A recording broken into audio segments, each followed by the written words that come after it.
ಆಗ್ತಾಯಿಲ್ಲ ಗುರು, ಆಗ್ತಾಯಿಲ್ಲ. ಫಾಲ್ಸು ಚಿಕ್ಕದು, ಅಷ್ಟೊಂದು ಎಕ್ಸ್ಟ್ರಾಡಿನರಿ ಥರ ಅನ್ನಿಸ್ಲಿಲ್ಲ. ಬಟ್ ಆದರೂ ನೀರು ತುಂಬ ತಣ್ಣಗಿತ್ತು. ಜೊತೆಗೆ ಸ್ವಿಮ್ ಮಾಡೋಕ್ಕಂತೂ ತುಂಬ ಚೆನ್ನಾಗಿತ್ತು ಜಾಗ. ಕೊಟಿಯೂರು ದೇವಸ್ಥಾನದಲ್ಲಿ ದೇವರ ದರ್ಶನ ಮುಗಿಸ್ಕೊಂಡು ಆನೆಗಳು ಬರೋದು 6 ಗಂಟೆ ಆಗುತ್ತೆ ಅಂದರು. ನಾವು 3 ಗಂಟೆಲೇ ಎಲ್ಲ ದರ್ಶನ ಮುಗಿಸಿದ್ವಿ. ಇನ್ನು 3 ಅವರು ಕಾಯೋದು ಬದಲು ಏನಾದ್ರು ಡಿಸ್ಕವರ್ ಮಾಡೋಣ ಅಕ್ಕಪಕ್ಕದಲ್ಲಿ ಅಂದಾಗ ಅಲ್ಲೇ ಇದ್ದಿದ್ದು ಒಂದು ವಾಟರ್ ಫಾಲ್ಸ್ಗೆ ಸಜೆಸ್ಟ್ ಮಾಡಿದ್ರು ಜನಗಳು. ಸೊ ಅಲ್ಲಿಗೆ ಹೋಗ್ತಾ ಇದ್ವಿ. ಬನ್ನಿ ಹೆಂಗಿದೆ ಫಾಲ್ಸ ನೋಡೋಣ.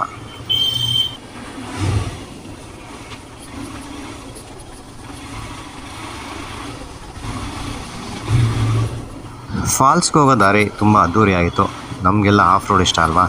ಆಫ್ ರೋಡ್ ಎಕ್ಸ್ಪೀರಿಯೆನ್ಸ್ ಮಾಡಿಕೊಂಡು ಫಾಲ್ಸ್ ಕಡೆ ಹೊರಟ್ವಿ, ನಾನು ನನ್ನ ಫ್ರೆಂಡು.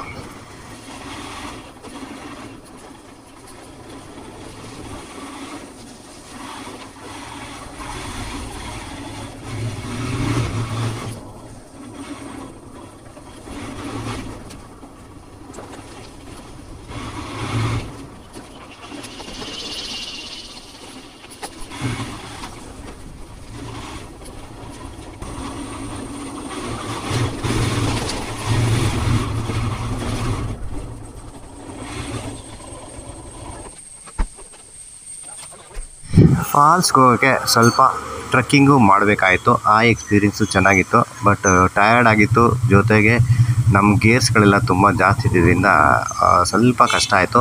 ಅಕಸ್ಮಾತ್ ಹಂಗೆ ಬಂದರೆ ತುಂಬ ಚೆನ್ನಾಗಿರುತ್ತೆ. ಅರ್ಧ ದಾರಿಗೆ ಸುಸ್ತಾಯಿತು, ಆಗ್ತಾಯಿಲ್ಲ ನನ್ನ ಕೈಲಿ. ಅಷ್ಟು ಲಗೇಜು, ನಂದು ರೈಡಿಂಗ್ ಜಾಕೆಟು, ರೈಡಿಂಗ್ ಪ್ಯಾಂಟೇ ಸಿಕ್ಕಾಪಟ್ಟೆ ಭಾರ ಆಯಿತು. ಫಾಲ್ಸು ಚಿಕ್ಕದು, ಅಷ್ಟೊಂದು ಎಕ್ಸ್ಟ್ರಾಡಿನರಿ ಥರ ಅನ್ನಿಸ್ಲಿಲ್ಲ. ಬಟ್ ಆದರೂ ನೀರು ತುಂಬ ತಣ್ಣಗಿತ್ತು. ಜೊತೆಗೆ ಸ್ವಿಮ್ ಮಾಡೋಕ್ಕಂತೂ ತುಂಬ ಚೆನ್ನಾಗಿತ್ತು ಜಾಗ.